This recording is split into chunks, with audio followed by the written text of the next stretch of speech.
Good evening to all. Renuka ma'am, please start function.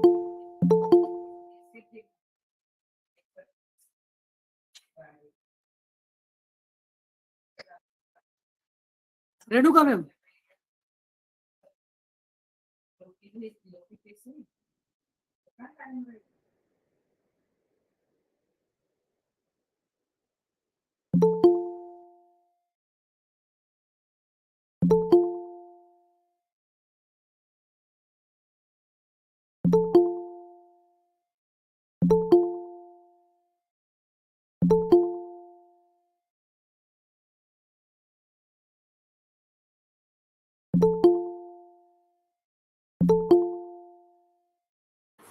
Renuka ma'am.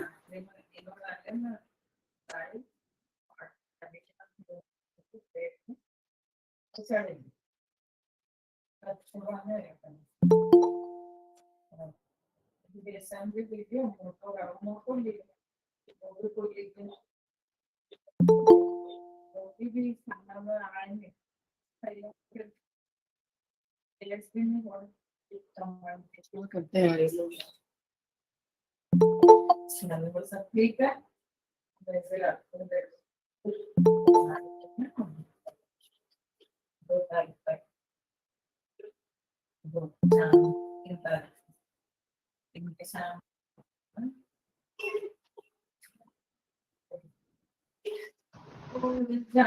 Good evening, sir. Good evening Renuka ma'am, please start कीजिए. Sure, sir.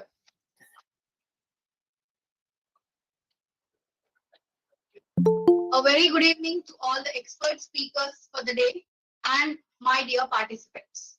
I, R. Renuka, Vice President, Telangana State Department of Research and Innovation, welcome you all to the Day 5 of training program and FDP on Art of Writing Research Paper, Methods and Solutions. In this FDP, we are focusing on various advanced tools and techniques for research methodology.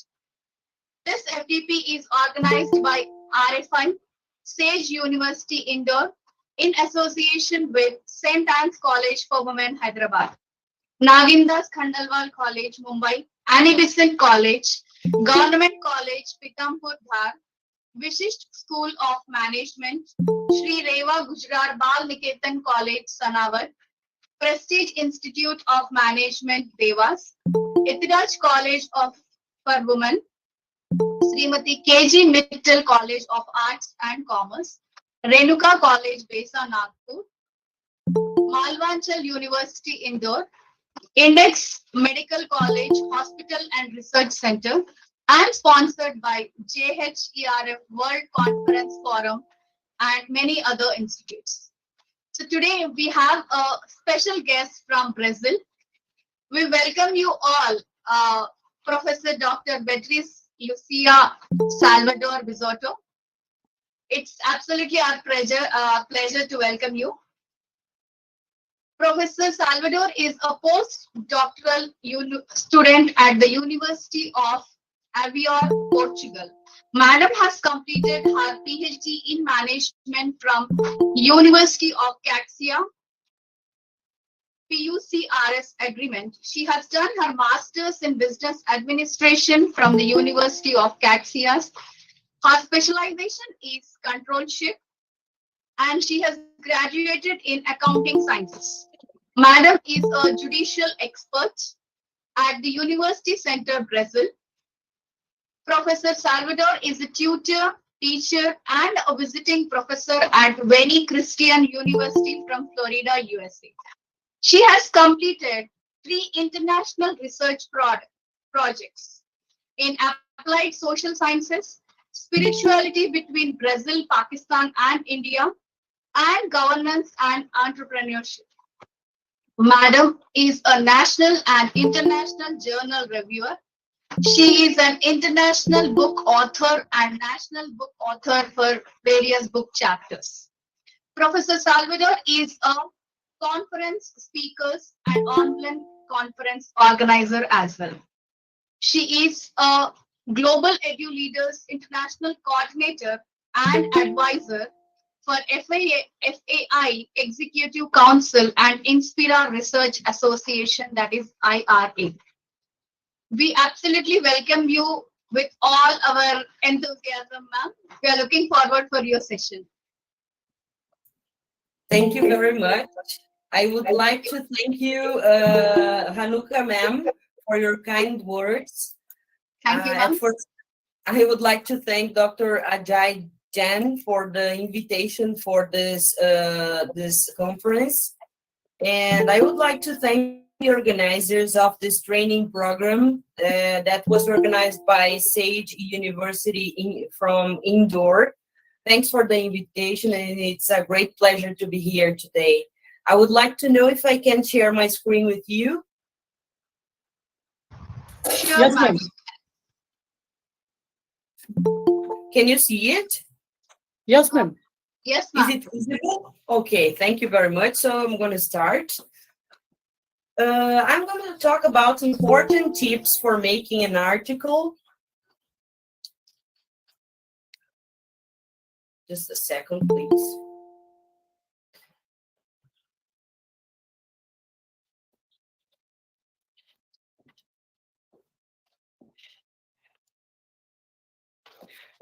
So let's start talking about the important steps to make an article.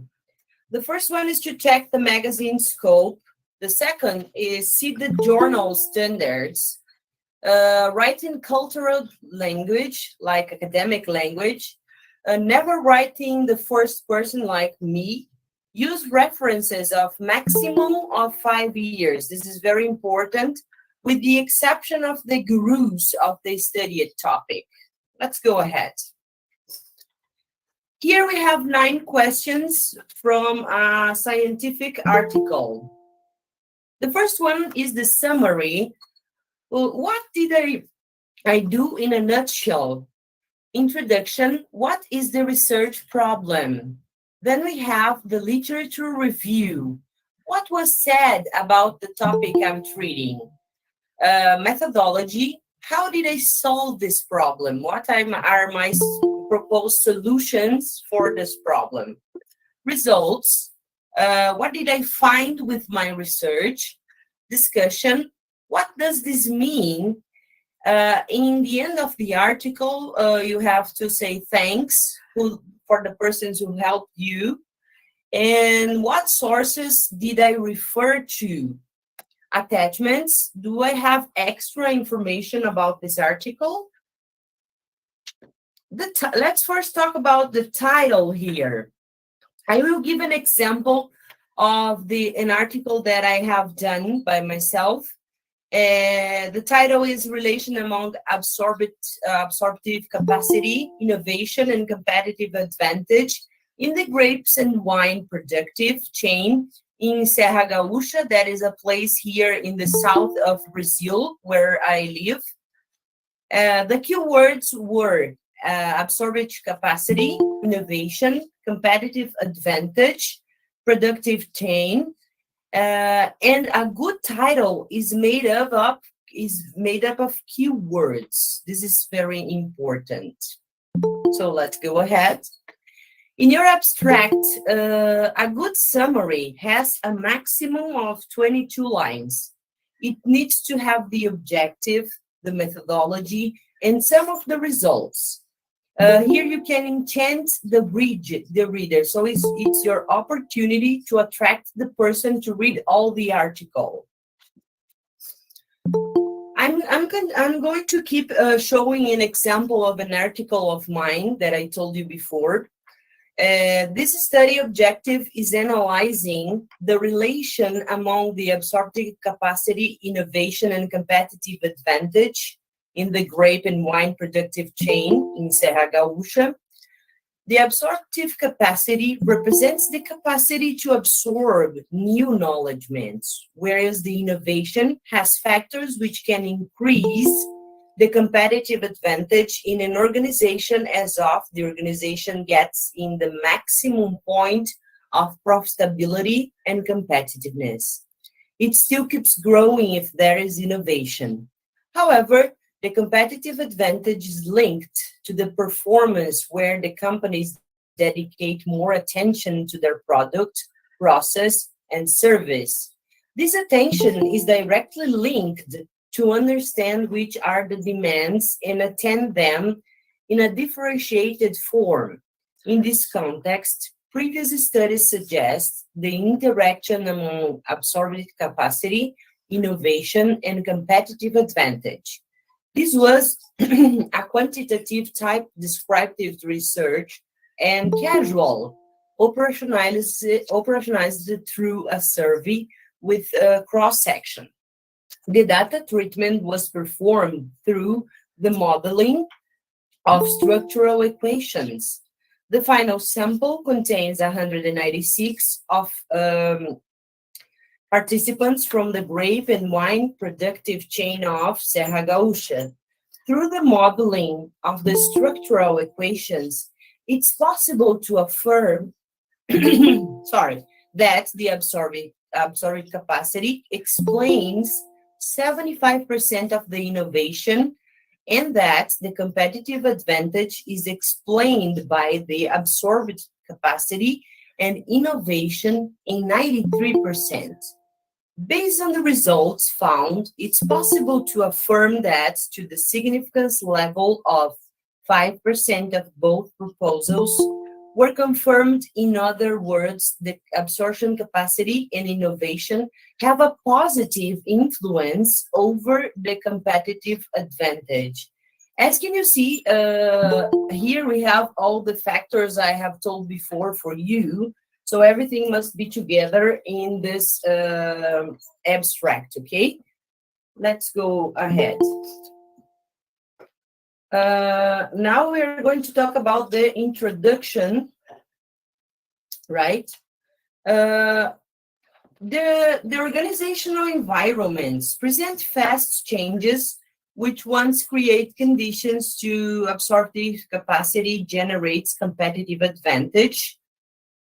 Here I cited some people here, important for this article, determine that the absorptive capacity is capable to be the innovation propellant. In this way, it becomes important to study the conceptual link among the approaches of the absorptive capacity, innovation, and competitive advantage. The absorptive capacity got its first definition by the authors Cohen and Levinthal, and we have the years here. In 1989, the authors emphasized the concept as capacities to identify acknowledgement is available, or the acknowledgement through the exploration of the environment where the acknowledgement is available. However, the innovation and competitiveness are fundamental constructs in the organizational studies to explain the superior growth of one company compared to another. That is to say, in the competitive advantage company compared to another, that is to say that generation, in spite of in specialized literature, there are studies about competitive advantage, which goes from the industry positioning to the explanation through the vision based on the perspective resources of the dynamic capacity. It's possible to realize that it still exists a gap to be met with theorist and empiric studies about the absorptive capacity, affecting the innovation as a generating source of the competitive advantage. Serra Gaúcha is a region with the most important wine regions in Brazil because it responds for about 85% of the national production of wine because of the weather and the soil of the region. Factor 2 is the literature review. Still telling about my article and putting in this context, the absorptive capacity got its first definition by the author Cohen and Levinthal. In 1989, the authors emphasized the concept as capacities to identify and assimilate the acknowledgement through the exploration of the environment where the acknowledgement is available. The sharing and transference of knowledge is the propellant source of competitiveness and innovation among the organizations. 2.2, innovation. I have cited Besant. Innovation doesn't occur simply because it's desired. It's a process that involves risks, and it needs a carefully management and systematic, however is necessary to keep expanding in a planned form. All right, in the 2.3, we have competitive advantage. The preeminence comes to evidence seek for formulating and implementing competitive strategies in order to obtain a supported position on the market. In the face of the current context characterized by the fast changes, the organizations that innovate obtain competitive advantage. So, successively, with other themes that you are going to put in your article. Then we have the research classification. This is about the approaching the research in quantitative and was performed by actors of the grape and wine chain in the Serra Gaúcha in Rio Grande do Sul, Brazil. The research is also described as a descriptive, where the assumption is to describe the features of a representative feature in a population which has a particular behavior. Then I cited some names again here, important. About the developing of the time for collecting data, it was made a cross-section, which occurred in only one moment through a survey research. Treatment and analysis of the results. The worldwide wine production is growing in a sharp way. According to the organization Internationale de la Vigne, Brazil is being benefited because of its geographic position, soil, and weather. Brazil is considered the 5th biggest winemaker of the South Hemisphere. In the last years, the Brazilian wine companies made investments in technological innovation, investigation in the management of wine. Currently, the wine sector production in Brazil results in to 87.5 thousand hectares. So you are going to keep talking here about all the results you found in your research. And here I have a model, okay, of the research result and the important findings. This is just a model that can be used about competitive advantage, innovation, and absorptive capacity. Here you can see. Then you are going to start your final considerations. This article had the purpose to verify the relation among absorptive capacity, innovation, and competitive advantage in the productive chain of grape and wine in the region of Serra Gaúcha, Rio Grande do Sul. About the method used, it was quantitative, having a sampling unit with the grape and wine chain actors in the region of Serra Gaúcha, Brazil, whose was operationalized through a survey. The data was treated through a descriptive analysis and the structural equation modeling. After being performed, the structural equation modeling, it's possible to affirm that the absorptive capacity explains 75% of the innovation and competitive advantage is explained by the absorptive capacity and innovation in 93%. Based on the results found, it's possible to affirm that at the significance level of 5%, both hypotheses proposed were confirmed. In other words, the absorptive capacity has a positive influence in the innovation, and the innovation has a positive influence in the competitive advantage, like the general objective delineated was reached. This study limitation is in using only 2 hypotheses.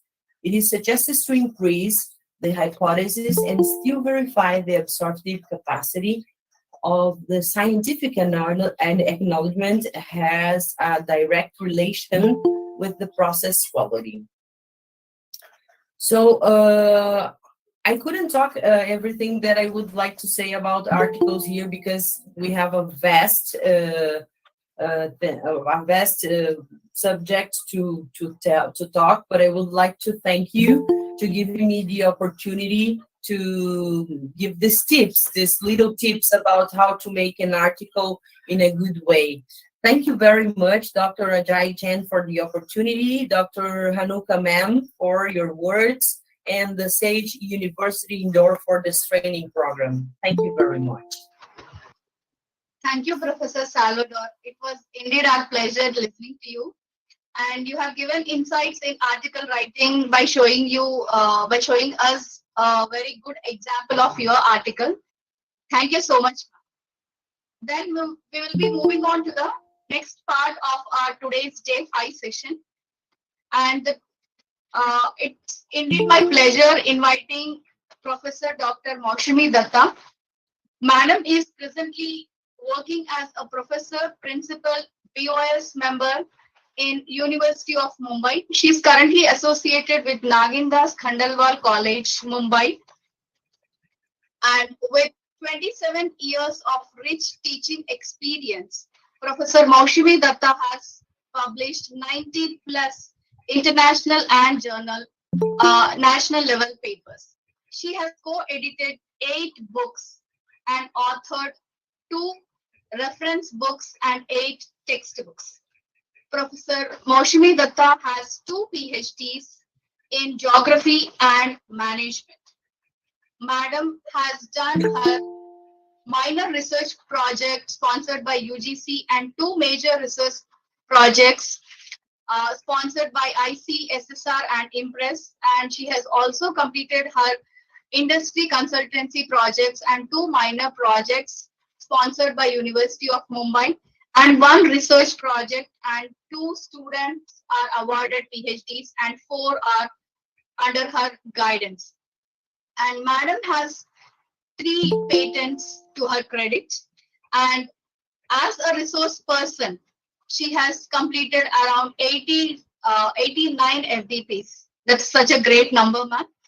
And coming to our international pursuits, she has presented 1 paper in Middlesex University and presented a paper in Pennsylvania University, Princeton University, NK College, and she has also presented various papers at Bangkok University, Delaware University, and NK College, and she has visited Florida University in Orlando as well.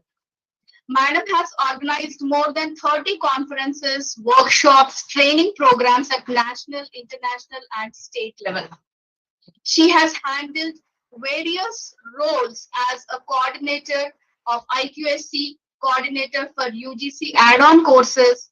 She has been the management representative for ISO 9001-2008, and she has been the coordinator for NAC.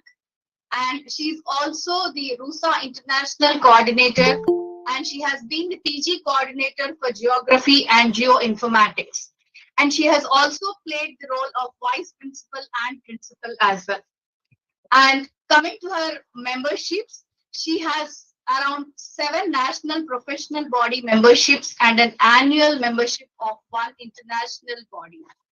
And coming to the awards, Madam has received Best Assemble Faculty Award by EET in 2012, and she has been awarded the Best Researcher Award by EET in 2013, and she has been awarded for her contribution in research by Indus Foundation USA in 2013. She has also received National Building Award by Rotary Club 2020. And she has also been awarded with the Real Superwoman Award, Forever Star India Awards in 2020, and also the Excellent IQSC Coordinator Award by Thakur Awards 2022.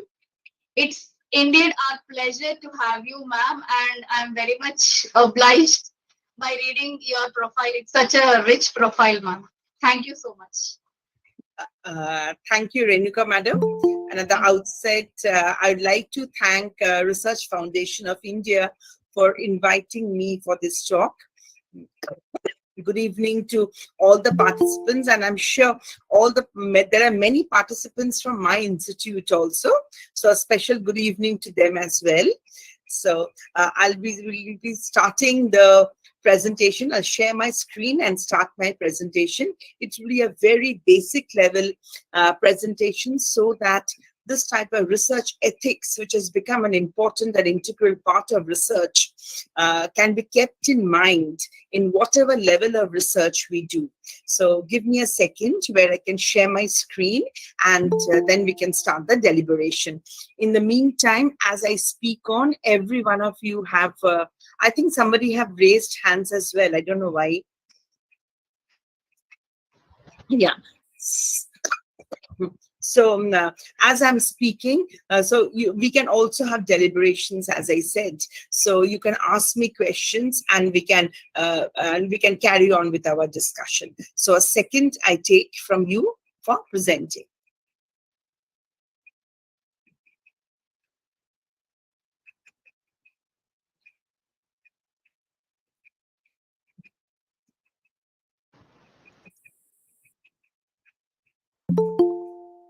I think my screen is visible to every one of you. Yes, ma'am, it's visible. Yes, yes. Thank you so much. Now, the topic, as I said, an overview of research ethics and plagiarism issues. Now, many of us who are there in this platform, a majority of us, I think we have done our PhDs, and we are working in some institution, or we are working with some research papers as we do it for our enrichment. But and research ethics, I'm sorry, I have a bad voice today. And this research ethics is something that comes on and off. But sometimes, quite unknowingly, we fail to follow the rules of research ethics. So in my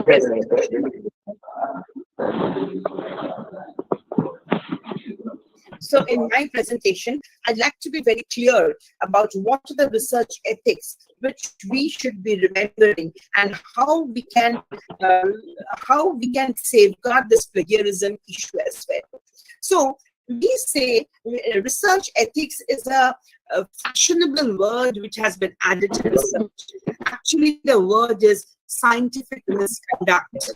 In research, I think there's a disturbance.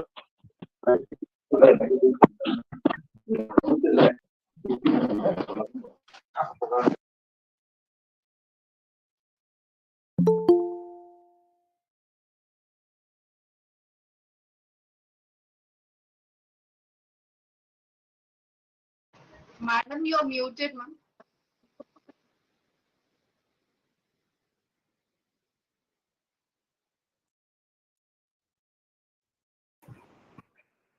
Yeah, now it's okay.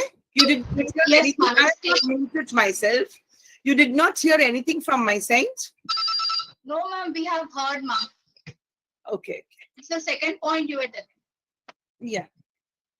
Yeah. So this we have to now. You can hear me? Yes, ma'am. Yes, Yeah. yes. Yes, ma'am. So while we are doing research, we have to follow some rules and regulations. And whenever we do not follow such rules and regulations, in research, it is known as scientific misconduct, which nowadays we call it as ethics. So 10 years back also, research ethics, the term was quite unknown to us. But nowadays when we do research ethics has become an integral part. It has become such an integral part that whoever is doing PhD compulsorily have to do a course on research ethics. So research ethics is a very important part of any level research which you do. So let us start with our discussion today on research ethics or scientific misconduct. Now, we say we have to follow certain rules, and we do not have to follow certain rules. Let us understand which rules should not be followed during research. three things we should never follow when we are carrying on with the research. Quality of research is measured if we do not follow these three steps. Outcome of the research comes later on, but when we start the research itself, we should keep in mind three things should not be there. That is fabrication, falsification, and plagiarism. These three things should not be existing anywhere near to whatever level of research we do. Now, when we do a research, imagine all of you are thinking of carrying out a research. In this FDB, you have learned several steps how to carry on research. You must be aware that three important stakeholders, three important parts of research. Participants. Whenever you want to carry on a primary survey, you need participants, you need respondents. Otherwise, you cannot carry on a primary level survey. Number two, a researcher. Definitely, a researcher is required. A researcher is required with three things: with your brains, with your heart, and with your hand. You need three parts of a researcher to have a complete research. And number three, if you are lucky enough, you need a funding body also.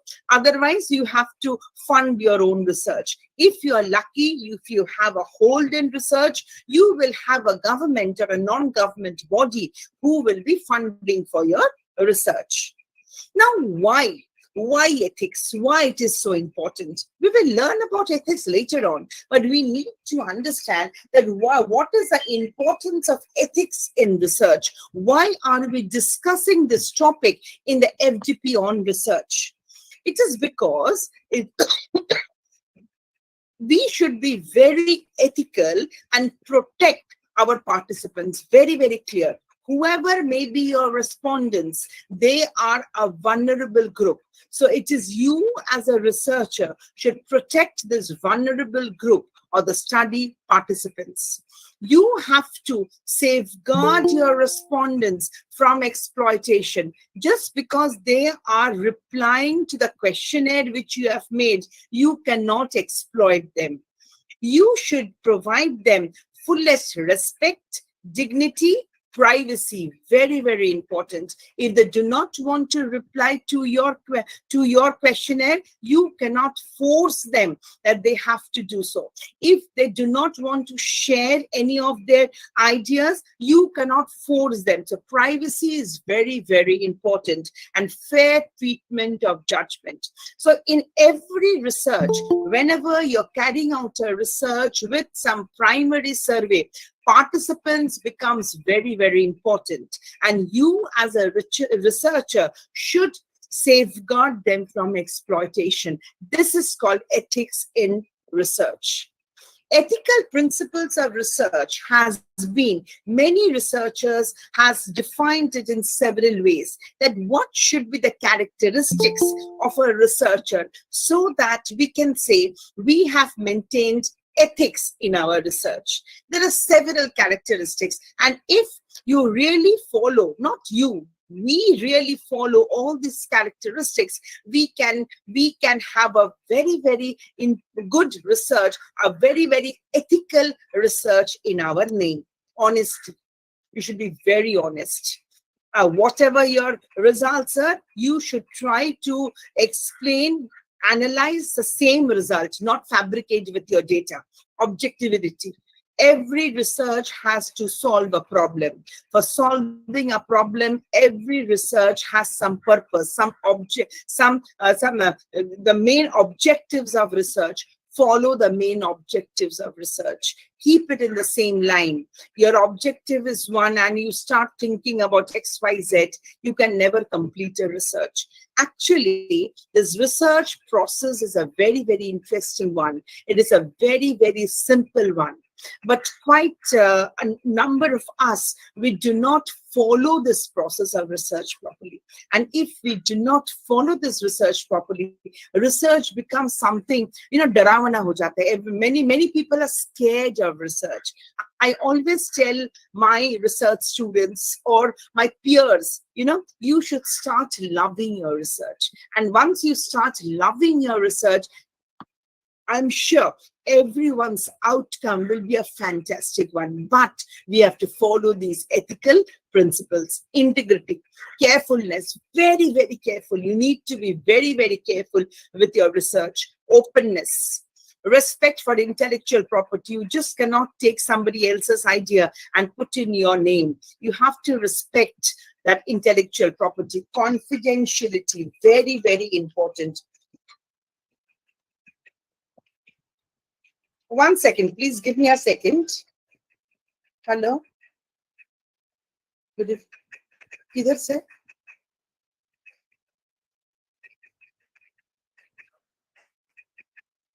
Oh yeah. Can you? I am in a talk. Can you give? I'll give you a call after 1 hour. Okay. Yeah. So confidentiality, as I said, it is very, very important. Responsible publication. Never give your research papers to two journals at the same time. You have to be responsible. Social responsibility. If you are a science faculty dealing with botany, dealing with animals who are your respondents, animal care. Human subject protection. So these are some of the principles which needs to be attended to when we are carrying on any research.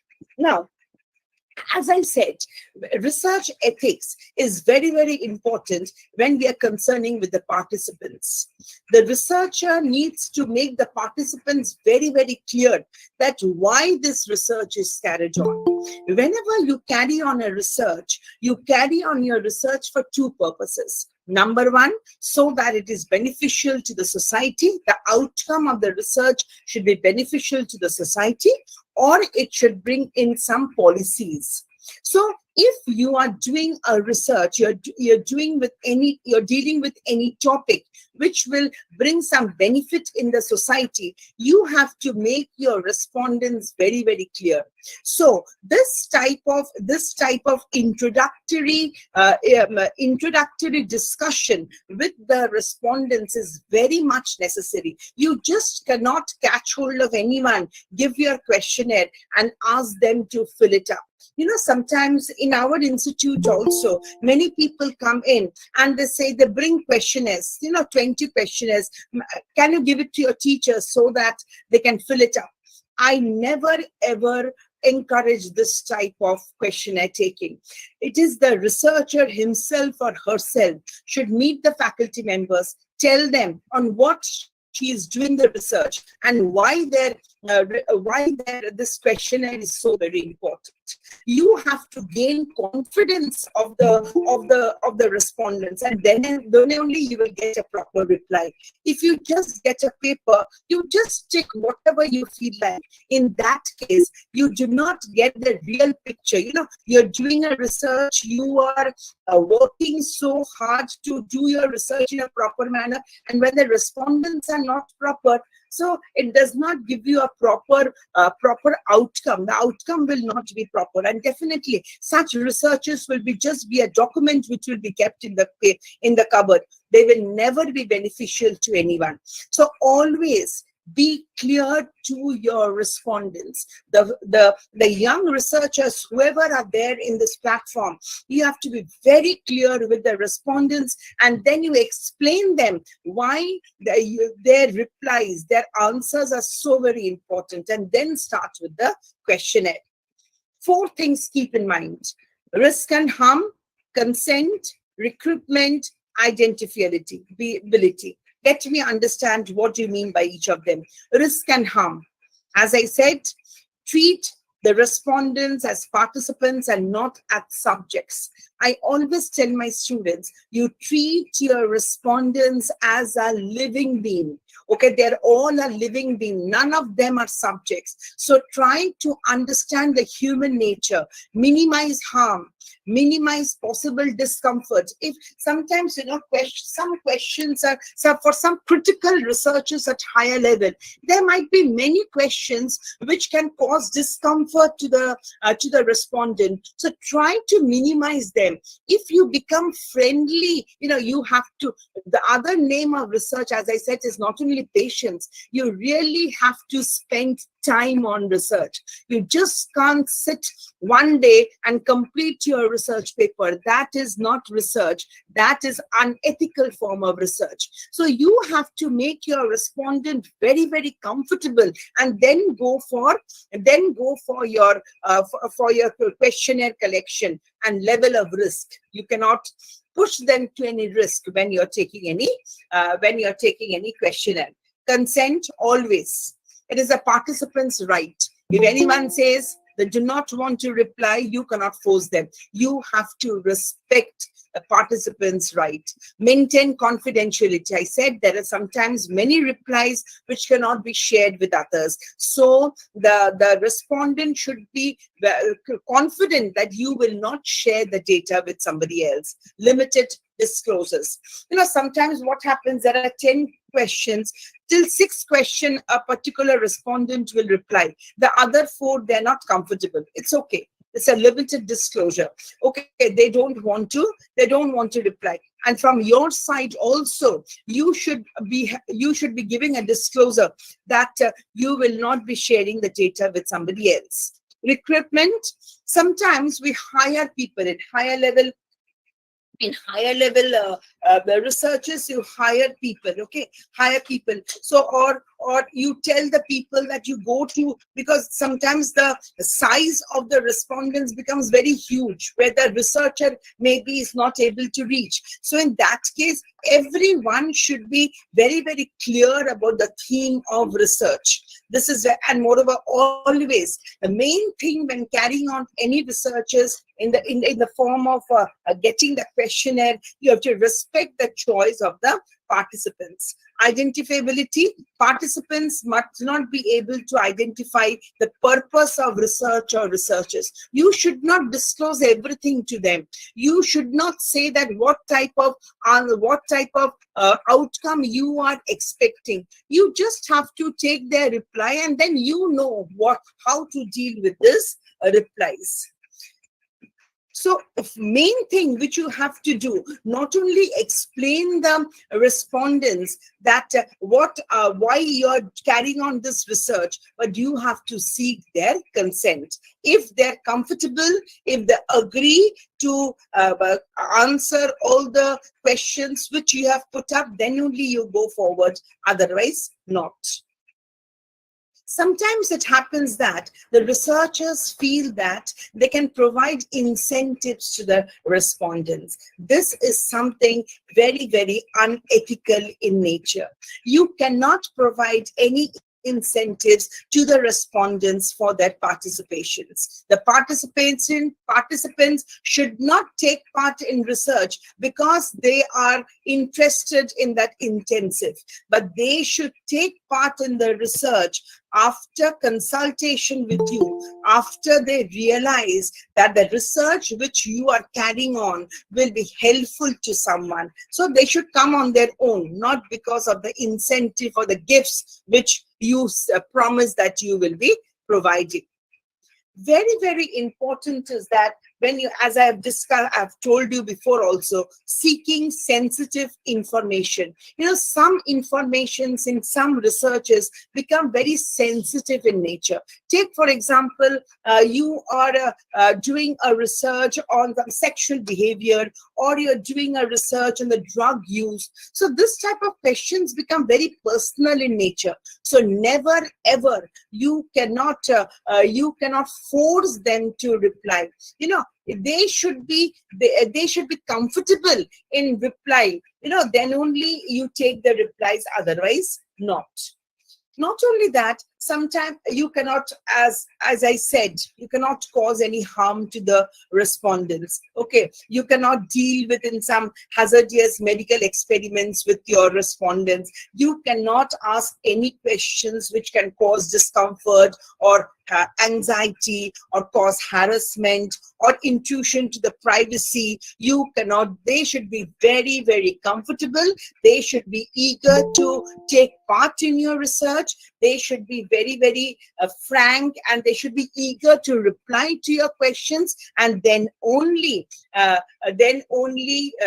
you will be taking the replies of the questionnaire which you have made from your researchers. and always maintaining confidentiality. That is very, very important. In some of the researches, there is our case studies. When you do write a case study also, you're not supposed to take the actual name of the person on whom the case study is done. You have to take a different name. So this type of confidentiality you have to maintain. So whenever you do all this, maintaining confidentiality, asking permission, you're not intruding to their private life. So these are the ethical issues which we have to keep in mind as a researcher.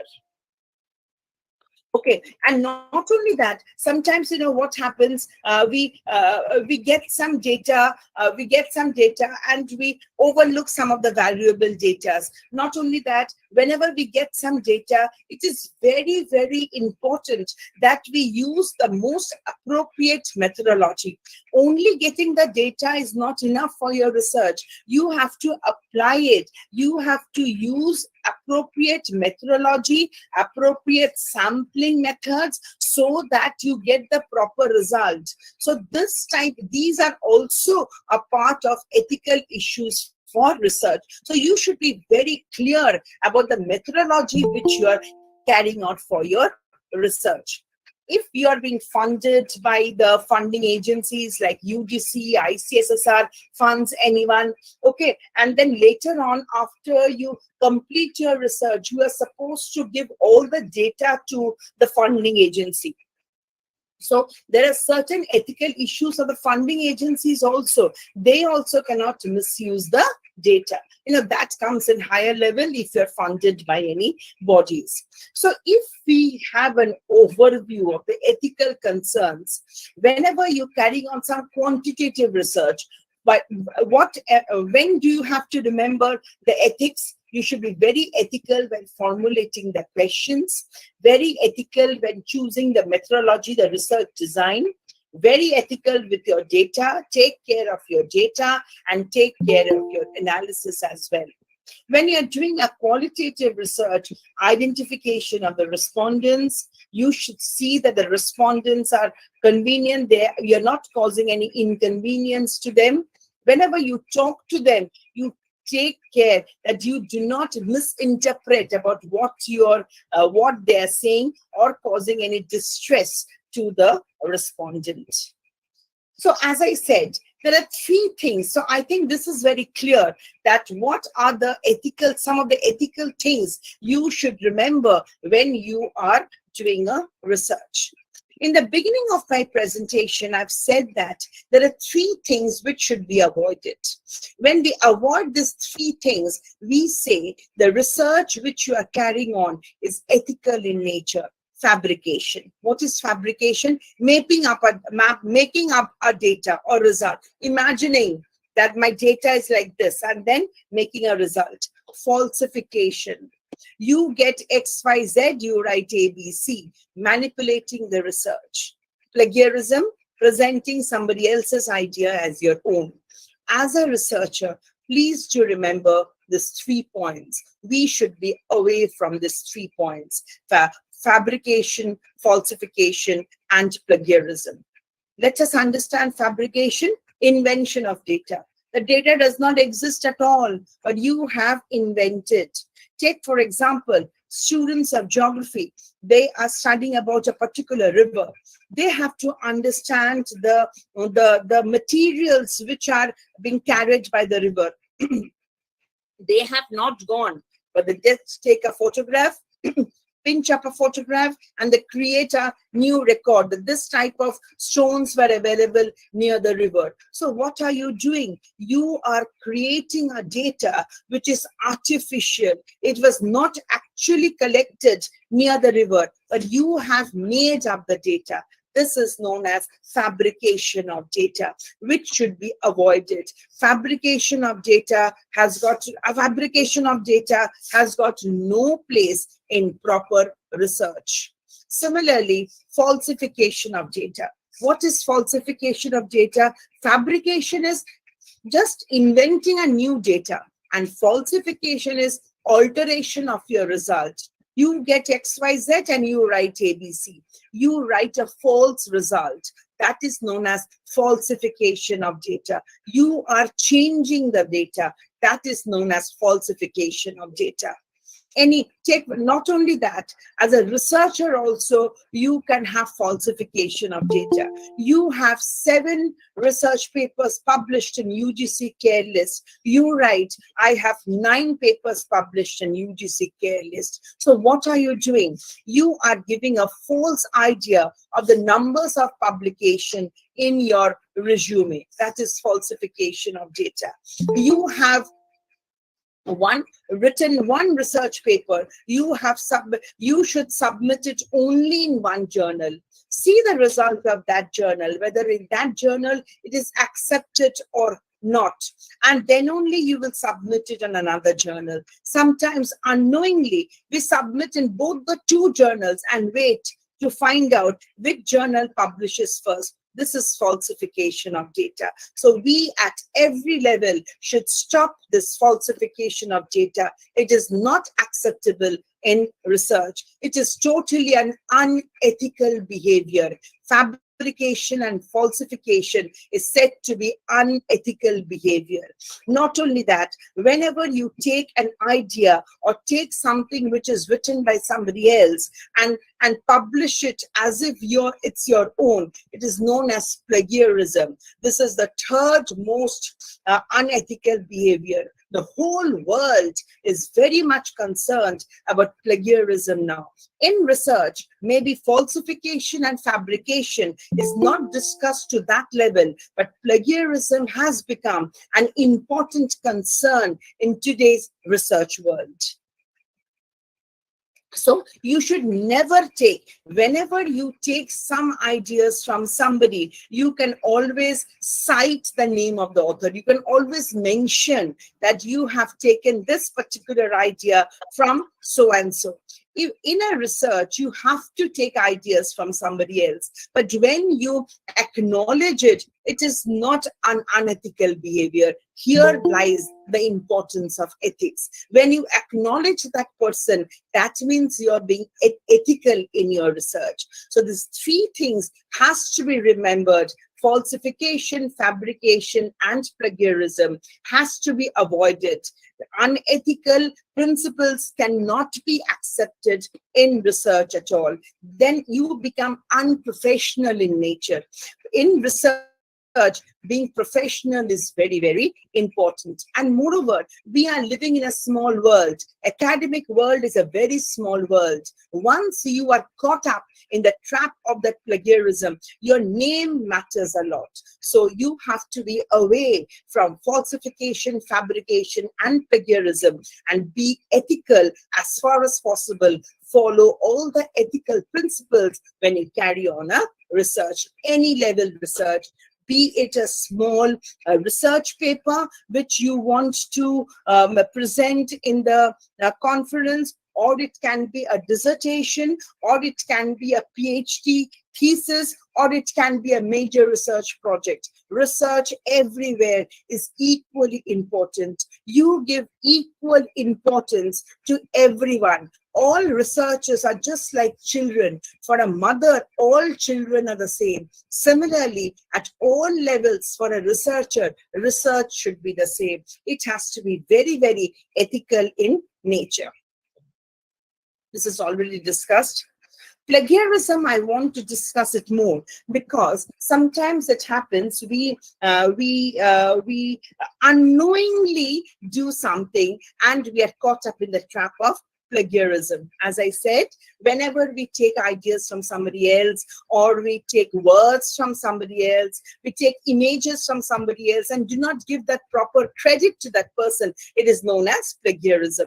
Okay, now plagiarism, it is something, stealing. It said that in the academic world, as if you're stealing somebody's words. Stealing is a very big word, but actually it is stealing. You're stealing the words and ideas of somebody else. You are lying. You are taking somebody's ideas and lying and saying that it is of my own. You are cheating. So the stealing, lying, cheating, these words are very, very sensitive and big words. These words just doesn't go with research at all. So whatever you do in your research, be original. Your original researches will come out to be a very, very fantastic one. So as I said, plagiarism, somebody might say, okay, I'm taking somebody, I'm not killing a person. Okay, I'm just taking ideas from somebody. You can, as I've said, you can always take ideas from somebody else, but give credit to that person. If you do not give credit to that person, that means you're becoming very, very non-academic. And research is something very academic in nature. So you cannot be non-academic in research. You have to be very, very academic in research. So plagiarism is said to be an intellectual theft, and it has become so very important. It has become so important concern that it is now punishable under the Copyright Act of 1957. Now UGC says that 10%, up to 10% of plagiarism, it is accepted, but beyond 10% of it is not accepted.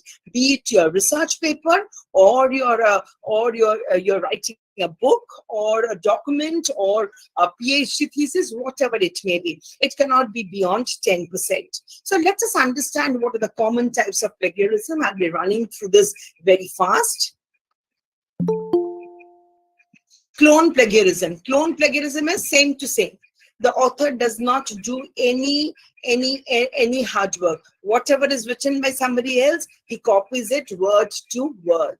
So nothing has changed. It is known as clone plagiarism. Control C. What does it do? He copies it same to same. Only some words he changes. That is called Control C type of plagiarism. You can take your ideas. After taking your ideas, paraphrase them. That means write in your own words. That is very, very important. You just can't copy it from someone and make alterations here and there. This becomes Control C type of plagiarism. Again, find and replace is also the same thing. Some words are changed. Remix. Okay, that means from several books. Take, for example, you're writing a paper on now the new kingship in Britain. So what you do, you just get hold of so many 5-6 books, and from everywhere you get some ideas, paraphrase them and put it as if it's your own word. You can always take it from 6 books. You can always take it from 60 books. But that does not mean that you will just copy it from 60 books and make an article on your own name. You take ideas from 60 books, but at the end, you should have put your own idea as well. When you don't do that, it is known as a remix. Recycle, you're copying it from your own paper. I have produced a paper in 2010. Now in 2022, I am producing the paper, maybe more or less the same topic. I copy it from myself. This is known as recycling. You cannot do that. In that case, you have to cite yourself. Hybrid, you're combining some of the ideas which are cited properly, some of the ideas which are not cited properly. You're combining it and making it hybrid. Just as if we have online and offline and hybrid, same, some cited and some not cited, so that you won't be caught. But plagiarism softwares are so strong softwares, my dear participants. You are just caught in wherever your citations are not proper. Mashup, take several ideas, again, multiple sources you take. Mashup is just like a cake. When you make a cake, you add so many things. Maybe you're adding maida flour, you are adding eggs, you are adding milk, you're adding sugar. But when you're eating it, you cannot understand whether you're eating the sugar or you're eating the flour. It has been mashed up in such a manner. So this also is like that. This mashup plagiarism is also multiple sources. The researcher has really worked hard so that he doesn't get caught up in this plagiarism trap, and he mixes up all the copied material together so that he can produce a new material. But still you're caught. 404 error. You copy it from somewhere else and write some citation of something else. What is 404 error? That does not, it is non-existent. It does not exist at all. So this type of plagiarism is known as 404 error. You don't know, suppose you have copied it from Mr. X and you write some Mr. Z Vaika name. So you don't know what are you doing. You have just cited it. Okay, this is known as 404 error. Aggregator also, you have just copied it from everyone very properly. You have given proper citation. Everything is fantastic. But what is a research? Research means where after studying, you put your own ideas as well. Here, there is no own idea at all. There is no original work at all. You have taken everyone's article and you have written a combined article of your own. This cannot be, this is definitely, it can be anything else, but it cannot be a research. Retweet also, taking somebody's ideas and then putting it in your own name. This is known as retweet. We have potluck paper, where from different sources, people get the ideas and transforms it as if it's your own work. A photocopy, that means you just write down you just copy it word to word without making any changes. Self-stealer, I have a paper of 2010. When I'm writing a paper now, I steal some of my ideas of that paper. It is known as self-stealer. A ghostwriter, highest form of plagiarism, when nothing is there of your own. Maybe only you have written your own name. Everything else is plagiarized. Everything else is copied. This is the highest form of plagiarism. Now, why plagiarism is so important? Why in research ethics I'm talking about plagiarism? Because under Section 57 of the Copyright Act of 1957, it is punishable.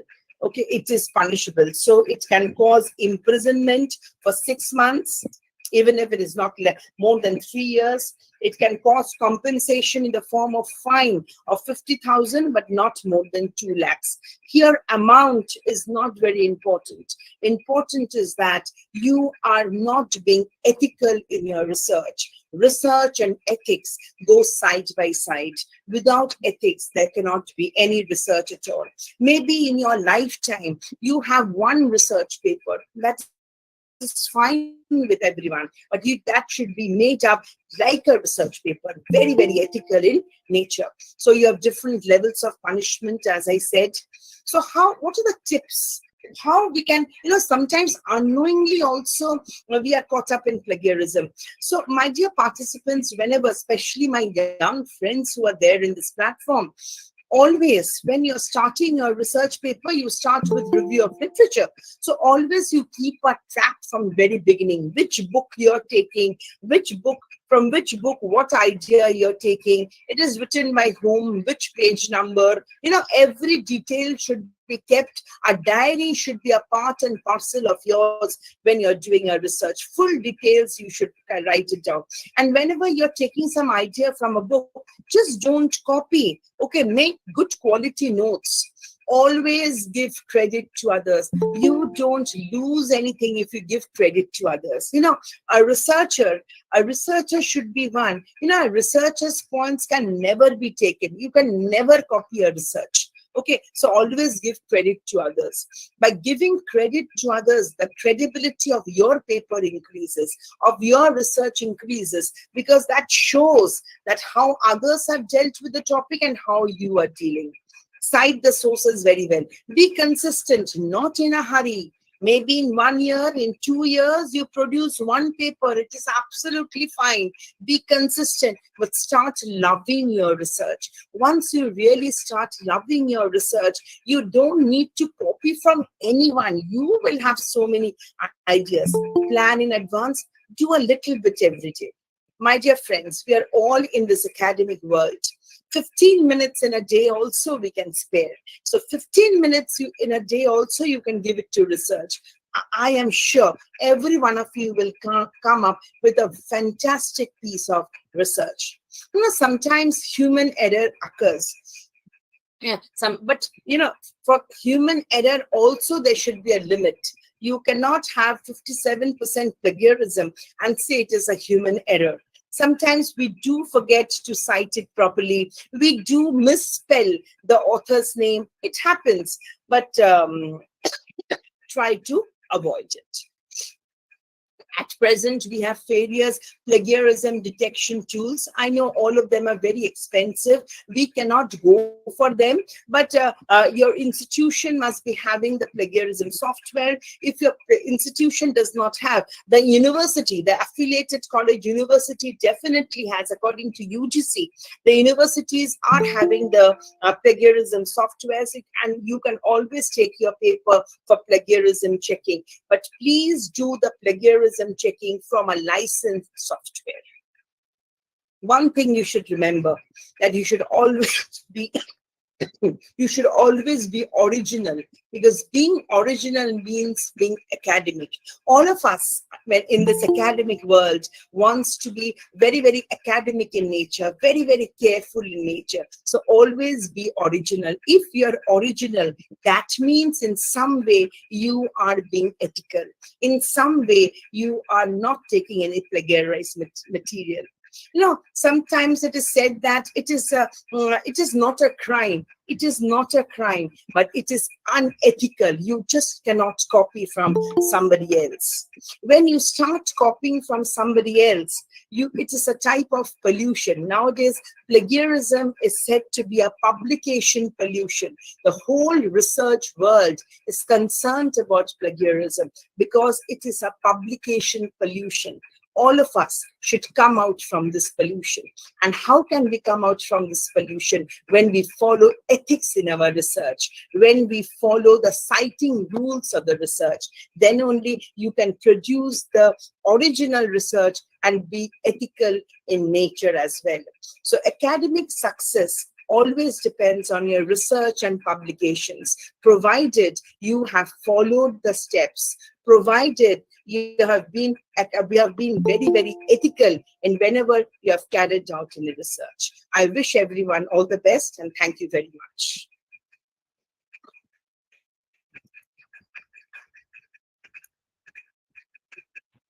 Thank you, ma'am.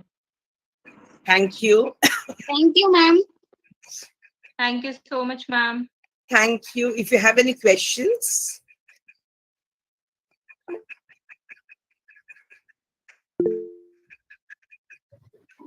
Thank you so much, ma'am. Participants, if you have any queries, I think you can somebody, ask, ma'am. they've raised hands. Yes, ma'am. Someone has raised the hand. Yeah. Participants, if you have any kind of doubts, you can ask, ma'am. Hi, ma'am. This is Vidya Praveena. Sorry. Hello, I good also evening, have ma'am. Good Yeah, evening. sorry, ma'am. I also One have by a one, search for please. today. Yes, ma'am. Hello. Yes. Can I? Yes, Yes, Can I good talk? evening, ma'am. Go ahead. Go Your ahead. presentation was very nice, ma'am. Thank you. Ma'am, I have one question. Suppose I'm writing a paper on women empowerment. So I have to write all the laws, all the acts, laws and all. And those laws and acts will be same in almost all research papers. You cite it properly, madam. You cite it. From wherever you have taken the laws, you put them citation. That from where did you take it? Taken it. If you have taken it from a book, write down the proper citation of the book, which page number, which year the book was published, to write it down. If you have taken it from a website, write down in which time you have visited that website. Okay? Okay. If you cite it properly, no, you will not be caught in a plagiarism. Because there are certain things which we need to take it. But Yes, cite ma'am. it. Yes, but cite it properly. You know, it is all, there was a query about what things should be cited and what should not be cited. You know, sometimes we are in a fix. We really don't know. When you don't know, I always tell my students, you cite it, because you will not lose anything if you cite it properly. But definitely you'll be caught up in a plagiarism if you do not cite something. Ma'am, in case of the universal truths and all, what Now, universal, the sun is rising on the east. Universal truths you may not cite. You may not. Every subject has got universal truths. You may not cite. That's and what I. in case of, Whenever you are in a confusion, cite it.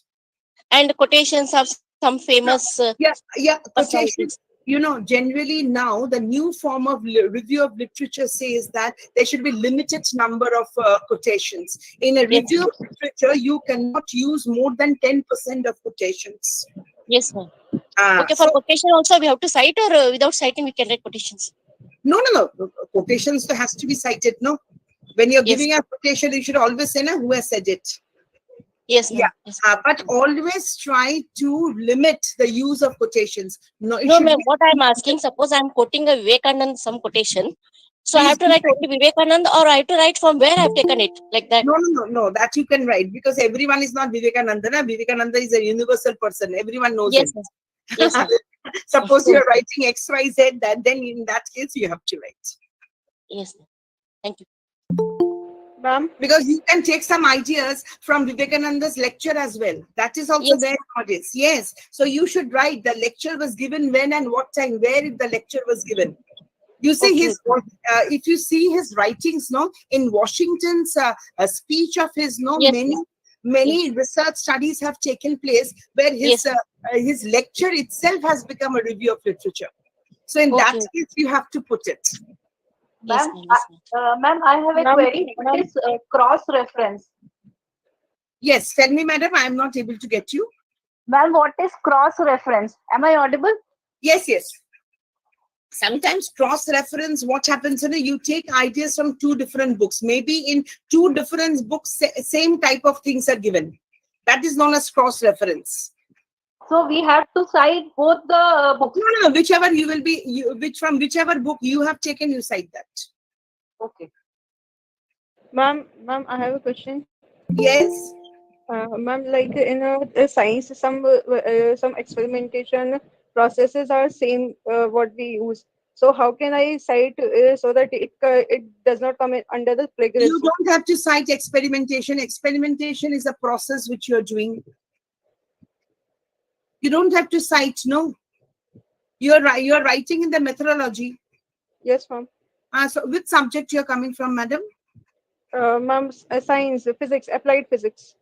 Applied physics now. So suppose you're working with Renaissance, maybe. So you Yes, don't have to cite that one. You are whatever you are reading the data, that only you're putting, no. So, ma'am, like in some derivations are already given Yeah. by So some scientists. yes, So deliberations. we Yeah, can't deliberations modify may that. right. No. Deliberations may you have to write. Sometimes you write that as somebody has given that ideas, and in conclusion you have used that idea. Maybe in that case you have to write from where did you get it, where have you taken it. So, ma'am, it doesn't come in plagiarism means if No. if it's not If you no. If you cite it, it will not come. But definitely your data will be different, na. You can take it from deliberation. You can take only the process. The data which you will get will be different only, na. Yes, ma'am. Then, okay. Whichever ideas you are taking from others, you just have to cite it. It will not come in plagiarism then. Okay, ma'am. Thank you, ma'am. Thank you so much. Excuse me, one more question, ma'am. Yes. Hello. Ma'am, in case of the, suppose I'm taking some images or some diagram from the Google directly. So there will not be any kind of author and all in that case. No. So how to cite? Website. Yes. Okay, You website. just write, source. And in that case, you don't write citation, you write source. Yes, ma'am. Source karke you write down. Okay. Like here Whatever it is meet.google.com, whatever. Just copy it and put it in the source. It will not be plagiarized. Okay. Hello, madam. Yes, hello. I have a query. I have seen sometimes whenever I use a software for just like Turnitin for that is a plagiarism software to check my plagiarism, especially in the case of list of references. I have found that sometimes I cannot avoid I'm mentioning citing the papers in the list of reference, but it's in the plagiarism software it shows by this one. It shows a part of the plagiarism. So how can I avoid that thing? Two things are there. Two things. Are you using the online tool or the license tool? A license tool, ma'am. I'm talking about license tool. In license tool, there is an option about omissions. In license tool, there is an option of omissions. According to UGC, you can choose 10 words which are used frequently in your research paper, and you can also omit the reference part. Okay. Okay, Okay. so if you give instruction to the software that you omit the reference or you omit this 10 words, UG says accepting this 10 words now. You write Okay, this 10 means, words which are used suppose- often, Okay, means- in your research. Means by using the option omission, I can. You have to put- suppose Mumbai is a word, right? Yeah. Mumbai is a word which has been used often in my research paper. So in a list of omission of 10, no, you write down Mumbai. So Mumbai word will not be taken up in your plagiarism. Did you get me? Means I'm talking about specifically. I'm talking about my References. list of references, because sometimes So I that you cannot- write down, Ah. they will omit out the reference and see the main body. Actually, references should not be Okay. coming in plagiarism at all. Right. That's right. Right? Okay. It is the body of the research which comes in plagiarism. Right. Thank you. Thank you. Hello ma'am Yes. Ma'am हम पहले एक paper में हम लोग author details everything will be there, no? But if we are writing a new paper, that time when we give the plagiarism, so previous the author details will comes in the plagiarism check. So what is the reason for that? It will not come, madam. It will not come. You have to follow proper citation rules. हाँ, APA system में कैसे लिखोगे, MLA system में कैसे लिखोगे? You have to follow the proper citation rules. If proper citation rule में आप लिखोगे ना, आपका citation आपका plagiarism में नहीं आएगा. वो author का details हाँ, डिटेल्स कैसे लिखने के एक स्टाइल होता है ना, तो आप कौन सा स्टाइल लोगे? बहुत सारे स्टाइल्स रहता है ना, वैंकूवर स्टाइल रहता है, MLA style, mostly we do either MLA और APA स्टाइल. तो उसका स्टाइल रहता है ना, ऑथर का नाम कैसे आएगा, फिर कॉमा आएगा, फिर पेज नंबर आएगा, और नॉट ओनली पूरा रेफरेंस नहीं, आपका जब भी रिव्यू ऑफ लिटरेचर लिखोगे, आप अंदर भी आपको लिखना पड़ता है ना, सरनेम एंड द ईयर. हाँ, तो वो सब आपका प्रॉपर होगा ना madam. You see the style of writing the citation, आपका प्लेगरिज्म नहीं आएगा. ये मैं उस author रेफरेंसेस का नहीं बात कर रही हूँ मैं. अगर हम ये एक पेपर को मैंने लिख दिया तो मेरा ऑथर डिटेल्स वहाँ होगा. रेफरेंस क्या आएगा ना, that's what I said, recycling ना वो वाला था. सपोज मेरा एक पेपर है 2010 का और मैं 2022 में और एक नया पेपर लिख रही हूँ, मेरा पेपर कोई मैं रेफर कर रही हूँ, तो आप साइटेशन में जैसे दूसरे का लिखते हैं, खुद का लिखो ना. Okay, but not taken any subject, anything in that paper. Only the author details will be there in that. Author का नहीं होता, author का नहीं होता. If you have taken an idea, मैं पूछ रही हूँ. नहीं, author का अभी मोक्षमी दत्ता का नाम पे कितना आएगा? नहीं, वो नहीं. अगर आप कुछ आइडिया ले चुके हैं और कुछ वर्ड्स ले चुके हैं, then only you will cite yourself. Otherwise, no. Okay, ma'am. Thank you, ma'am. Thank you. Hi, ma'am. This is Vidya Pravina. Ma'am, I was writing an article on the arbitration in sports, and in that I was mentioning specifically in the social structure of context of social structure, Indian social structure, and why is it not reported very often or referred to arbitration. So in that, when I was interviewing few athletes, some eminent athletes, in that, while taking out the gist of what they were explaining it to me, the information that they were giving to me. So in that, the matter was same as they gave in some other interviews also. So if that is okay. That is okay. If matter might be the same, but language will not be the same. No, you will be writing. Yes, because I'll be paraphrasing it as my own, right?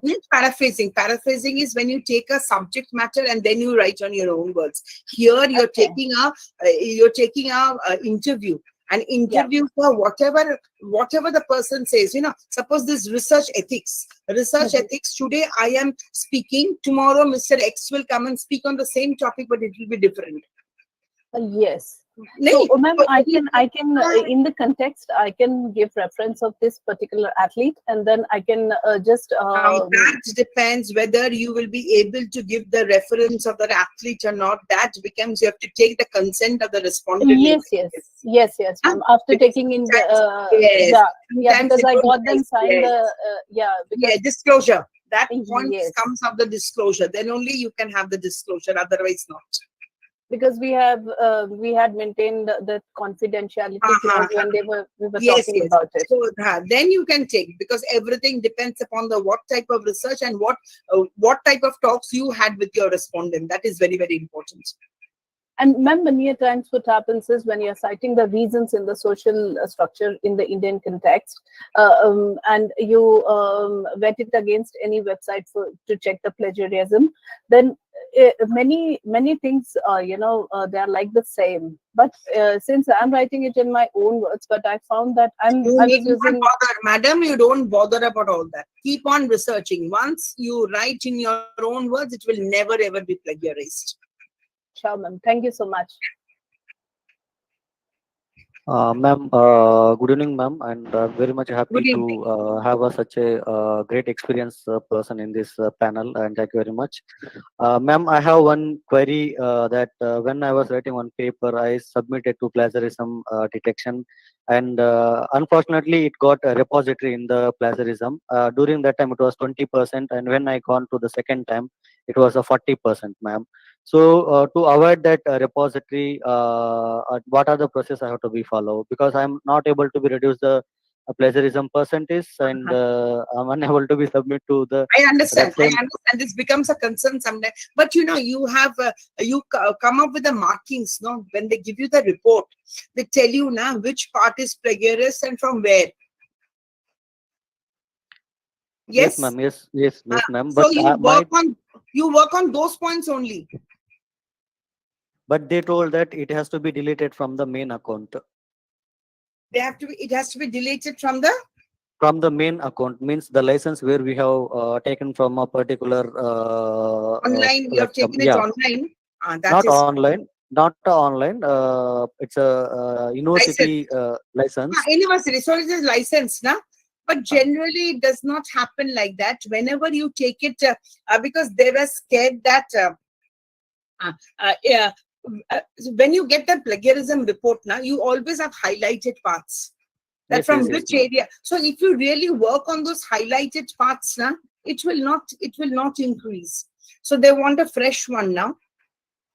Yes, ma'am. They told that they told that it is a repository, means it's saved in that licensed one. Yes, saved in license one. So again and again, it will come the same. Yeah, it will be multiple. If 20 become 40, 40 become 80, like that. It generally depends upon the software also. Okay, if you have high-level softwares, it does not go to the repository. Okay, so in this case, how I can now you have to maybe idea you keep the same and change the title of the research paper. Yes, ma'am. It is always same only, the title and the whole structure and the author will be same. If it is saved in repository, it becomes very difficult to come out of it. So it is not a high level. I don't know which university you're talking of, but it is definitely not a high level software there. Generally, I feel that it is Turnitin which happens to be the best. I think Sharbani Bhattacharya has asked me. It is Turnitin, because I'm telling you from personal experience, we have not checked all the plagiarisms, but Turnitin comes out to be very well, actually, and it's accepted worldwide. Yes, ma'am. This repository happened in the Turnitin only, ma'am. But Turnitin has got levels, different levels of softwares. Oh, that I was not aware, ma'am. Different levels of softwares. Yeah. So what type of softwares you're using? There are softwares which are, in 3,000 rupees also you get it for a year. There are softwares of Turnitin which ask for 4 lakhs also in a year. So that depends upon what level of software you're using. Ma'am, because the main thing is that if you go for a lower level one, it gets deposited in the cloud. And every time you go for plagiarism checking, it takes ideas from the cloud also. So your percentage keeps on increasing. Yes, ma'am, exactly. That is what has happened. Okay, thank you, ma'am.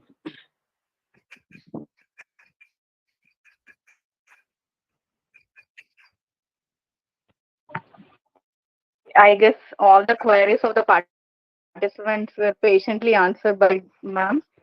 Yeah, Thank you, thank you ma'am, so for your scholarly knowledge. Yes, ma'am. Thank you, ma'am, for your scholarly knowledge. You have Thank you. focused on the Excuse most me, ma'am. important concepts of research. Yes, ma'am. Dr. Anika, ma'am. I want to ask a question. Yes, madam. Yes, ma'am. Go ahead. If I am reading a paper and consider it has been written by X, and X has cited any person Y from which that a particular theory or a particular sentence has been taken. So, to whom shall I cite, X You or Y? cite from X only. You cite from X only. And nowadays, a new concept has come called backward citations. Backward citations. What is this backward citation? You are citing from X. X has cited from Y. So Yes. you go to Y, you search Y and go to Y and see what Y has written. Okay. So in that case, you will cite Y also. This is called a backward citation, which is taken up in the Western countries, and India also, it is coming up. Okay. Okay, ma'am. Thank you. Excuse me, ma'am. Yes. Ma'am, may I ask a question? Yes, yes. Yeah, ma'am, I wanted to know if, like, as ma'am before me pointed out about X quoting Y, what should I do with whether I quote a Y or a X? So, what about if I say, I quote, the original source Y, and then I mention that, in brackets, QTD in X's book? How about that? Why I only didn't X? find the source. Why you are doing such favoritism to X? Y has been quoted by so many people then. Probably, ma'am, Y's book is not available online or even So as a public. don't keep your life simple when you're doing research. You have taken idea from X, write X. Why do you want to go for Y? Okay, so No, less of the complication, you're on the safer side. okay, thank you, ma'am. Yeah. Yes, somebody was asking me about 20%. Regarding the transition, you said that once you're checking the plagiarism, it will be added in the cloud, so the plagiarism will be increasing. Yeah, but in the proper licensed version, it is not added in the cloud. When you're going for online versions, it is added up in the cloud. Okay. Yeah. Thank you.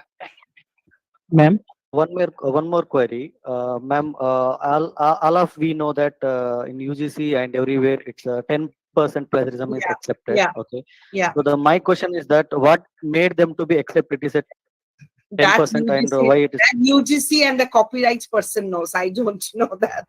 No, because I know that Because it's out of syllabus. Sometimes what happens, some common words are there. Okay. Some common words are there. That is why 10% has been taken. Sometimes you will find that, as I said, name of a place. If it comes often, it is taken up in plagiarism. Now, if Mumbai comes in plagiarism, I cannot change the name of Mumbai. No? So maybe that is why 10% is taken up. That can be a reason.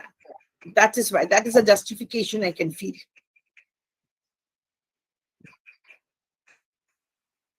Yes? Ma'am? Yeah.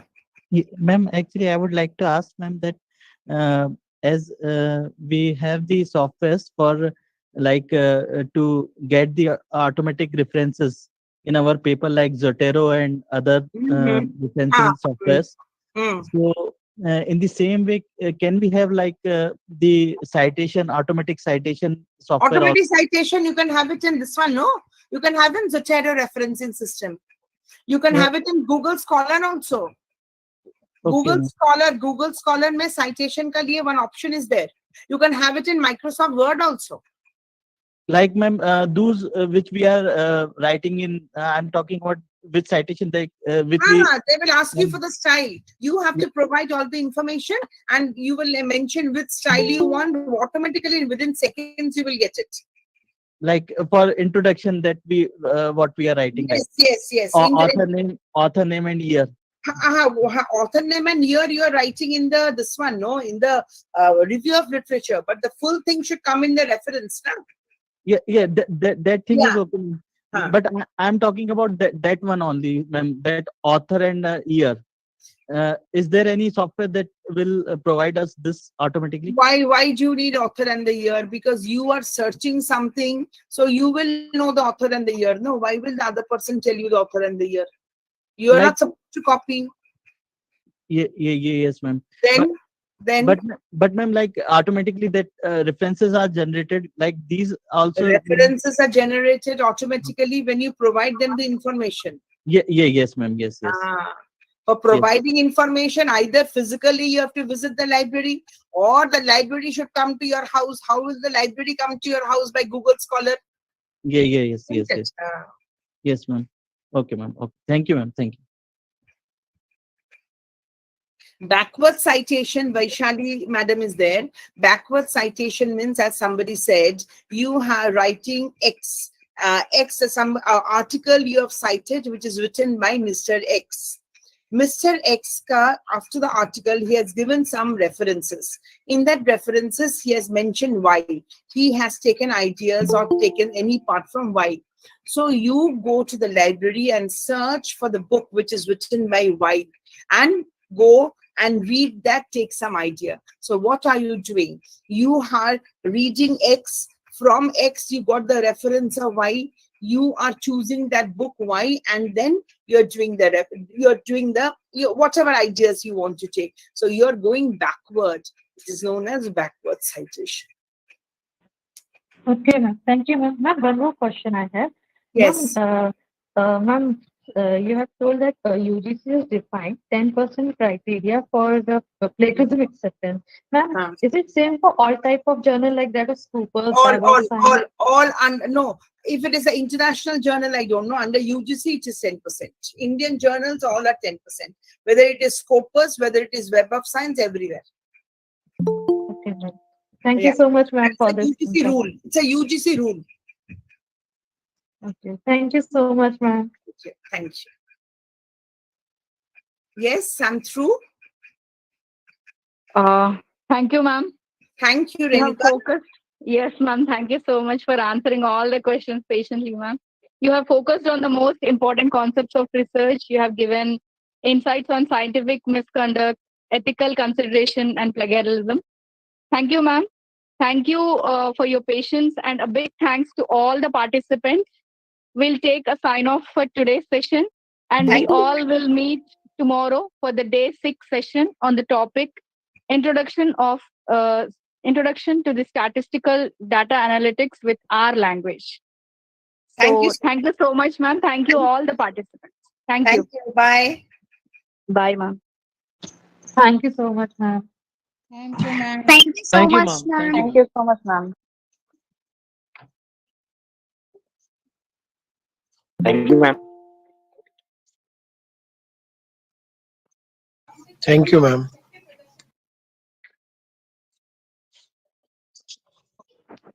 Thank you, ma'am. Thank you, ma'am. Thank you, ma'am. Thank you, ma'am.